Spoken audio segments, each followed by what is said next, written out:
Darius, a diligent and ambitious student with dreams of becoming a doctor, sat at his desk in the classroom, excited to present his meticulously prepared project on medicine. His heart raced not from nerves, but from the passion he felt for the subject. However, just as he was about to begin, Mr. Thompson, the teacher, abruptly interrupted. His voice was cold and cutting, dripping with unwarranted suspicion. "Darius, step aside," he commanded, his eyes narrowing. The room fell silent as all eyes turned to Darius, confusion and fear mingling on their faces. Thompson then accused Darius of being involved with drugs, a claim so outlandish and baseless that it shocked everyone, including Darius himself. The accusation was not just a personal attack, but a deliberate act of racial discrimination targeting Darius because of the color of his skin. The room buzzed with murmurs of disbelief, but the authority Thompson wielded kept everyone in their seats, stunned into silence. Darius, still reeling from the shock of the accusation, tried to defend himself. His voice, usually strong and clear, wavered with a mixture of fear and indignation. "Mr. Thompson, that's not true. I would never," he began. But Thompson cut him off, his tone dripping with contempt. "Enough, Darius. We don't need to hear any more lies." The weight of the teacher's words hung in the air, heavy and oppressive. The administration, who had always turned a blind eye to Thompson's questionable behavior, offered no support. Darius felt the walls closing in, his anxiety mounting as he realized that he was alone in this fight. The injustice of the situation was suffocating, and the lack of support from the school administration only compounded his sense of helplessness. His once safe learning environment had turned hostile, a place where his race was used against him. At home, the weight of the day's events pressed down on Darius, crushing him with a sense of despair. He sat on the edge of his bed, staring blankly at the floor, his mind racing with unanswered questions. Why had Thompson done this? What had he done to deserve such baseless accusations? His mother, sensing his turmoil, sat beside him and gently placed her hand on his shoulder. "Darius, you know this isn't about you. It's about his prejudice, not your character," she said softly, her voice filled with both anger and sorrow. Despite her comforting words, Darius couldn't shake the feeling of betrayal. The school, a place where he had excelled and dreamed of a bright future, had suddenly become a battleground where he was fighting for his dignity and identity. His mother's embrace provided some solace, but the pain of the unjust accusation lingered, and he knew this was just the beginning of a much larger struggle. The next day at school, Darius felt the weight of the previous day's events pressing down on him. He moved through the halls with a sense of unease, aware of the whispers and sideways glances from his peers. It was clear that the news of Thompson's accusation had spread quickly. Darius felt isolated, unsure of who, if anyone, believed him.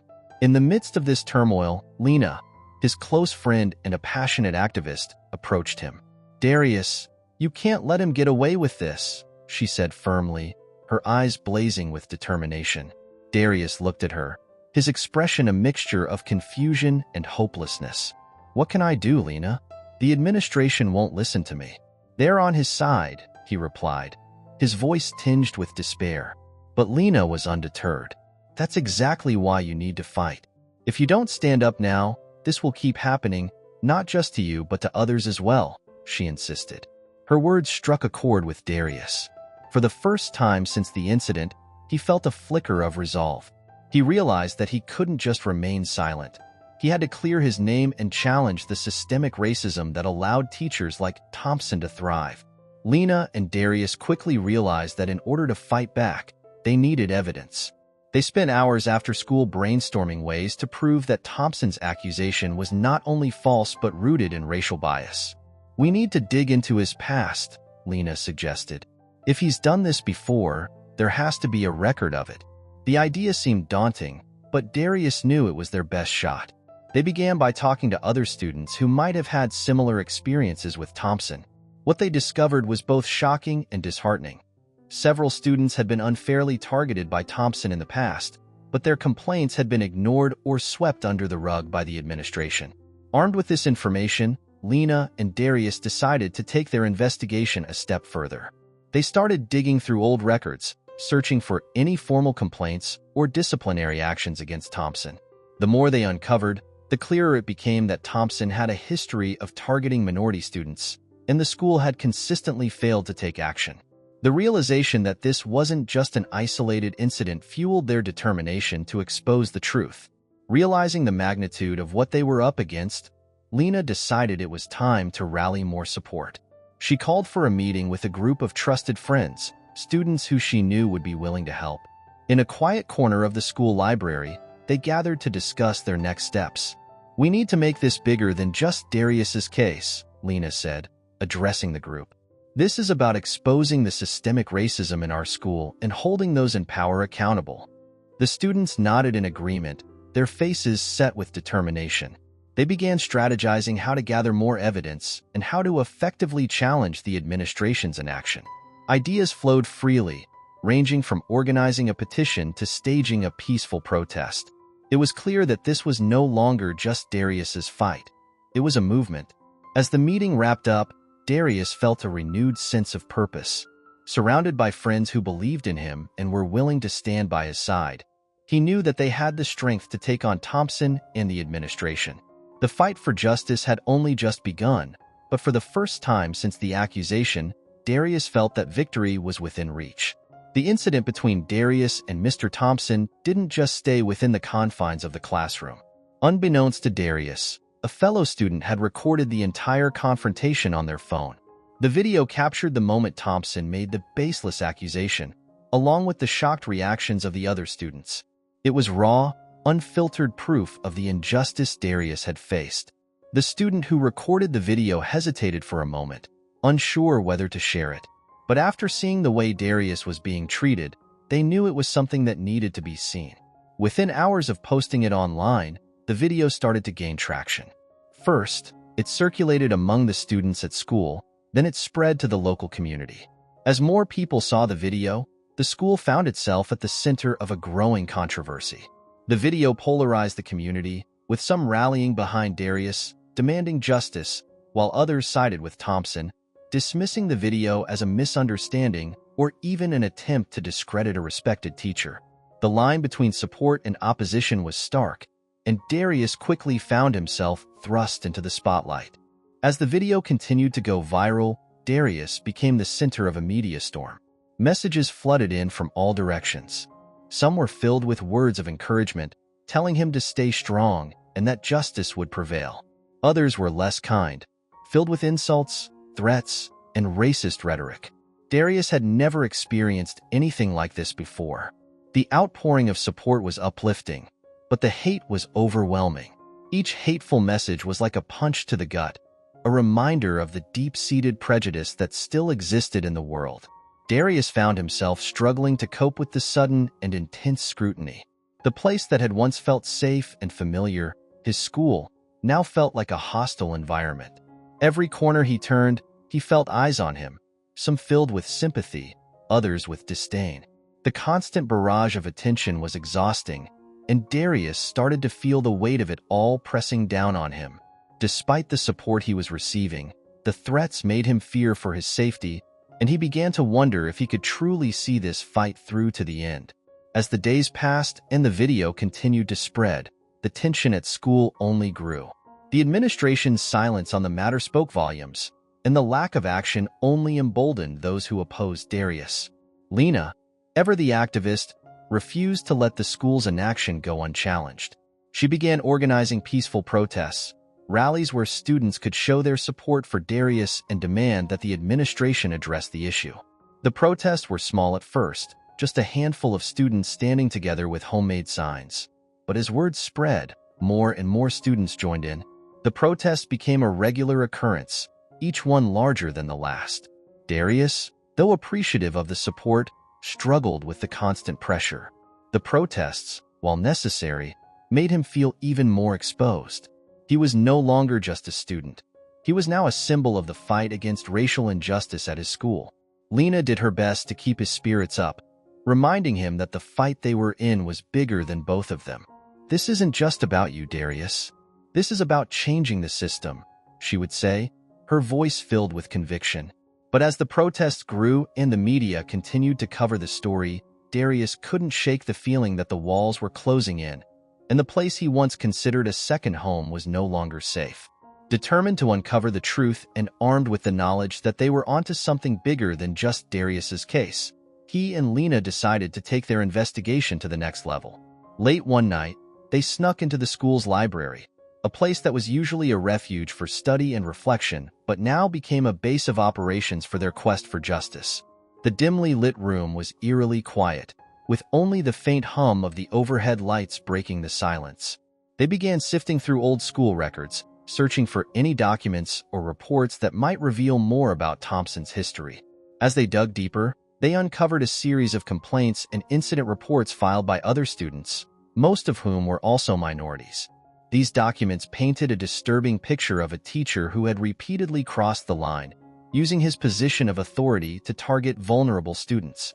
The evidence was damning, showing a clear pattern of discrimination and abuse of power.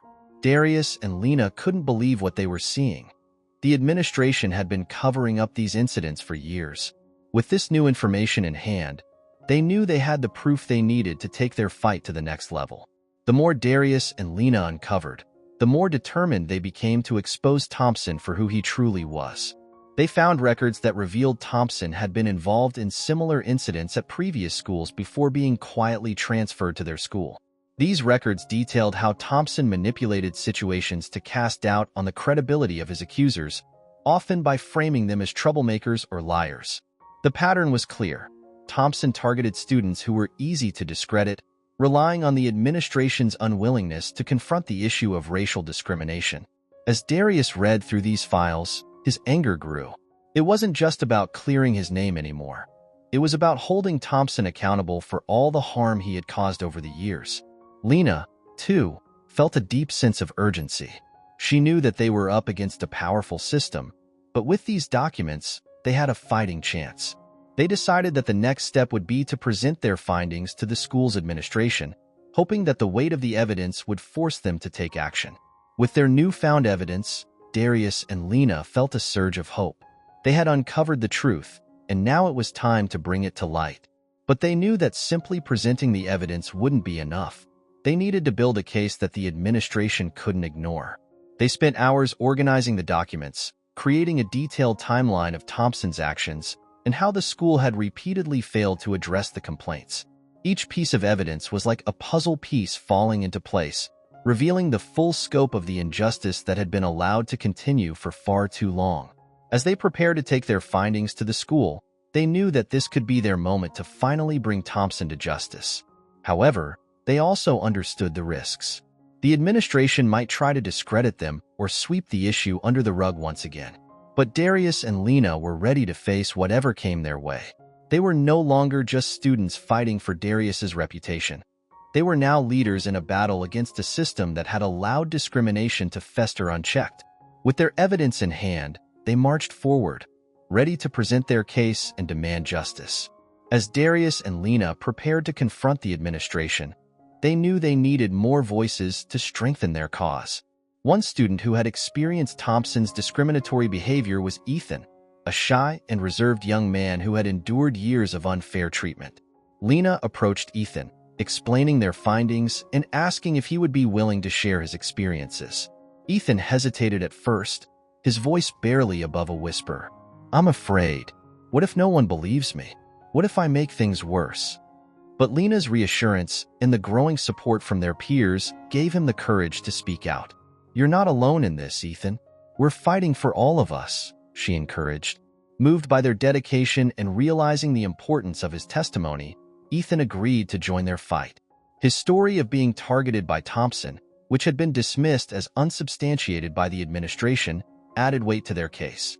With Ethan's support, Darius and Lena began to gather more testimonies from other students who had suffered at Thompson's hands. They reached out to former and current students, setting up confidential meetings to collect their stories. Each account was a piece of the larger puzzle, revealing a pattern of harassment and bias that had long been ignored. The stories ranged from overt discrimination to subtle, insidious actions that undermined the students' confidence and academic performance. As they compiled these testimonies, it became evident that Thompson's behavior was not an isolated incident, but part of a systemic issue within the school. The students' voices, combined with the evidence Darius and Lena had gathered, formed a powerful narrative that could no longer be ignored. The group decided to meet in a classroom after hours to strategize their approach. They discussed how best to present their case, weighing the risks and benefits of different tactics. It was clear that they needed a unified front to make their demands heard. The group's strategy session revealed a growing sense of solidarity and determination. They planned to organize a larger demonstration to further highlight the issue and put pressure on the administration. The meeting was intense, with each student contributing ideas and offering support. As they talked, Ethan began to open up more, sharing not just his own experiences, but also the impact Thompson's actions had on his sense of self-worth and academic performance. The room was filled with a shared sense of purpose, as students who had once felt isolated and powerless now found strength in their collective voice. They decided that their next step would be to use their combined testimonies to pressure the administration into taking real action. By presenting a united front, they hoped to force the school to acknowledge the depth of the problem and take meaningful steps towards addressing it. The energy in the room was palpable, a mixture of hope and resolve that fueled their commitment to seeing this fight through to the end. They were no longer just a group of students. They were a movement, and they were ready to take their stand. Lena took the lead in organizing a peaceful protest at the school, a powerful statement to demand justice for Darius and to challenge the systemic issues they had uncovered. She spent days coordinating with students, creating signs, and spreading the word through social media and word of mouth. The day of the protest, students gathered on the school's front lawn, holding signs with messages like "Justice for Darius" and "End Discrimination Now." The atmosphere was charged with a mix of determination and nervous energy. As more students joined, the crowd grew, their voices rising in a chorus of demands for change. The protesters chanted slogans and waved their signs, their unity and resolve clear for everyone to see.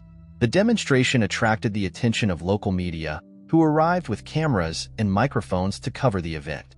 Reporters interviewed students and teachers, capturing the intensity of the moment and the community's response to the growing controversy.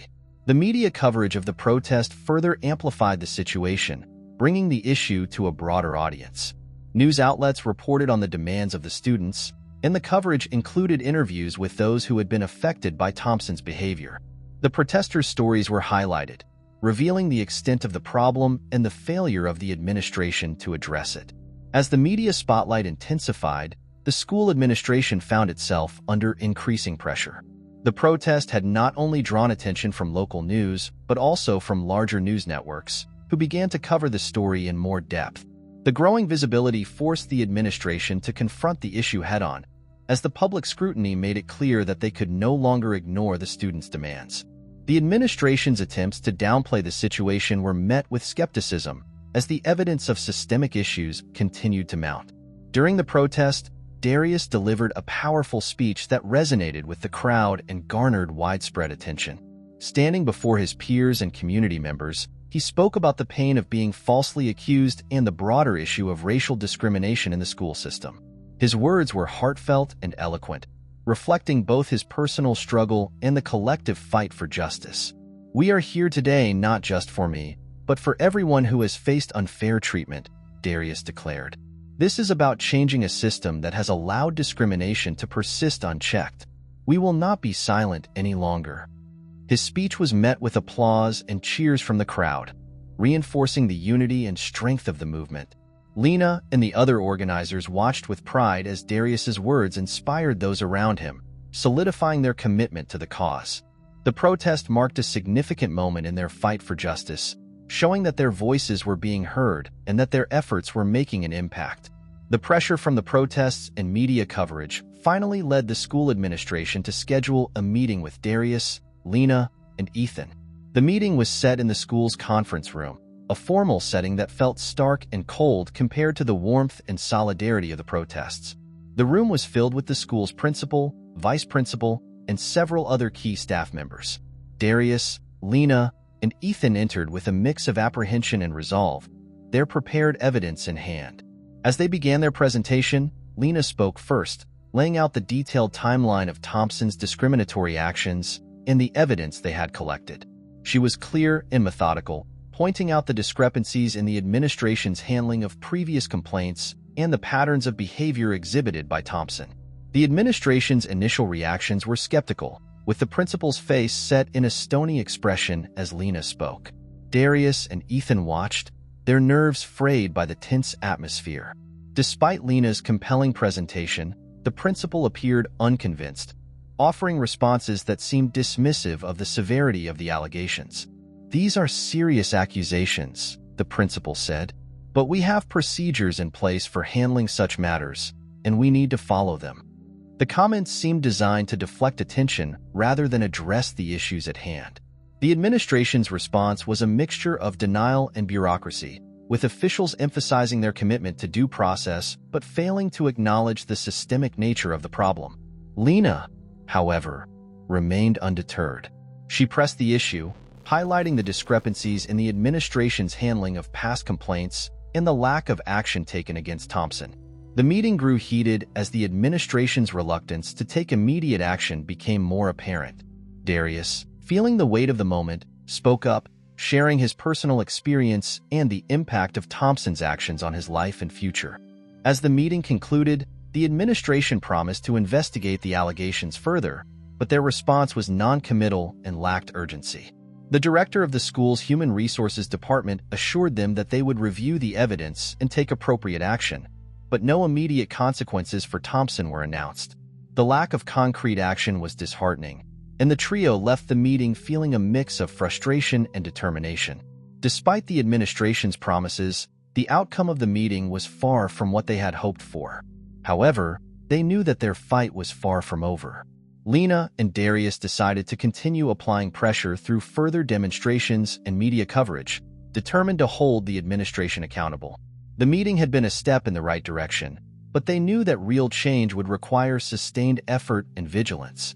As they walked out of the conference room, they were resolute in their commitment to see the fight through, knowing that their struggle was far from over. The aftermath of the meeting with the administration did not go unnoticed by Mr. Thompson. As soon as he caught wind of the ongoing investigation and the mounting pressure from the community, he approached Darius in a dimly lit school corridor. Thompson's demeanor was a mix of anger and intimidation. "You think you've won?" Thompson's voice was low and threatening. "This is far from over. I won't let you or your little movement tarnish my career." The confrontation was intense, with Thompson's threats hanging heavy in the air. Darius, though shaken, refused to back down. He met Thompson's glare with steady resolve, knowing that backing away now could undermine everything they had fought for. "I'm not afraid of you," Darius replied, his voice firm. "What's right will prevail, and we're not going to stop until justice is served." The confrontation left Darius feeling uneasy, but it also fueled his determination. He shared the encounter with Lena and Ethan, who were concerned but resolute in their support. They discussed the implications of Thompson's threats and the importance of remaining vigilant. The incident was a stark reminder of the high stakes involved in their fight for justice.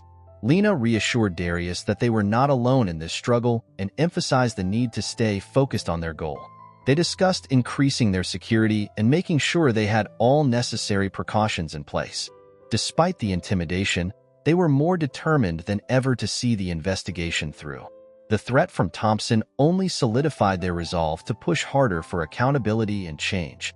Lena and Ethan took the threat seriously and began to take measures to ensure their safety. They informed local authorities about the intimidation and sought advice on how to protect themselves and their fellow students. Despite these precautions, the atmosphere at school grew increasingly tense. Rumors spread, and some students who had previously been supportive began to waver, influenced by Thompson's attempts to discredit Darius and his supporters. The growing divide within the student body was evident, with some rallying behind Thompson and others continuing to support Darius. Lena, Darius, and Ethan knew they had to navigate this challenging environment carefully. They continued their advocacy, holding meetings and organizing small-scale rallies to maintain momentum. The struggle was far from over, but their commitment to justice remained unwavering. They understood that the fight was not just about Thompson's immediate removal, but about addressing the broader issues of discrimination and systemic failure within the school. As the investigation progressed, Darius and Lena sought out further evidence to strengthen their case. They managed to gain access to audio recordings that had been archived in the school's administrative files. These recordings, which had been kept secret, revealed Thompson making overtly racist comments about students and discussing ways to manipulate situations to discredit them. The recordings were a damning revelation, proving not just a pattern of discrimination, but an active effort to undermine students who challenged his authority. Darius and Lena listened to the recordings with a mix of anger and relief. The evidence was irrefutable and provided the clear proof they needed to push for Thompson's immediate removal. They knew this was the breakthrough they had been waiting for. Armed with the newly discovered recordings, Darius, Lena, and Ethan prepared for another meeting with the school's administration. They meticulously organized the evidence, creating a comprehensive presentation that highlighted Thompson's discriminatory behavior and the systemic failures that had allowed it to persist. The meeting was scheduled, and this time, they were determined to make their case in a way that could not be ignored. The administration, facing mounting pressure from both the public and the media, had no choice but to take the evidence seriously. As Darius and Lena presented their findings, the gravity of the situation became undeniable. The room was tense as the administration listened to the recordings and reviewed the evidence, their earlier dismissive attitudes replaced by visible concern. The administration's reaction was one of shock and realization. The recordings were a clear violation of the school's ethical standards, and it became evident that Thompson's behavior could no longer be ignored or justified. The principal, now faced with undeniable proof, promised an immediate and thorough investigation into the matter. The decision was made to place Thompson on administrative leave pending the outcome of the investigation. The news of Thompson's suspension spread quickly, bringing a sense of cautious optimism to Darius and his supporters. It was a significant victory, but they knew it was only the beginning. The real challenge would be ensuring that the investigation led to meaningful consequences and that systemic changes were implemented to prevent future incidents of discrimination. The victory was a testament to their hard work and determination, but it also marked the start of a new phase in their fight for justice. The final meeting with the administration was pivotal. Darius presented the audio recordings, which had been carefully compiled into a clear and compelling presentation. The reaction from the administration was immediate and intense. The principal, visibly shaken, announced that Thompson would be suspended while a formal investigation took place. The decision was met with mixed emotions, relief from those who had been fighting for justice and apprehension about what would come next. The suspension was a significant step, but it was crucial that the investigation lead to real, lasting changes. Darius and his supporters knew that this was a critical moment, and they were determined to see the process through. During this meeting, an unexpected development occurred. An ex-student, who had previously been silent about Thompson's behavior, came forward with additional testimony. This former student revealed their own harrowing experiences with Thompson, adding another layer of credibility to the accusations. Their account included detailed instances of Thompson's manipulation and discriminatory practices, further validating the evidence already presented. This testimony provided a crucial turning point in the case, solidifying the case against Thompson and demonstrating a broader pattern of misconduct. The administration, now under immense pressure from both the community and the media, had no choice but to take decisive action. With the mounting evidence and the additional testimony, the school's administration faced a turning point. The decision was made to terminate Thompson's employment, and the school announced a new program aimed at addressing racial discrimination and promoting inclusivity. The program included mandatory sensitivity training for staff, the establishment of a more transparent complaint process, and initiatives to foster a more inclusive environment for students. Darius's victory was not just personal but systemic, representing a significant change in how the school addressed discrimination. Darius, Lena, and Ethan were recognized for their bravery and advocacy, becoming symbols of the fight against injustice. Their efforts led to real change within the school, setting a precedent for how such issues would be handled in the future. As the school community began to heal and move forward, Darius and his friends felt a sense of accomplishment. Their struggle had made a tangible difference, and while the journey had been difficult, it had brought about a new era of accountability and awareness in their school.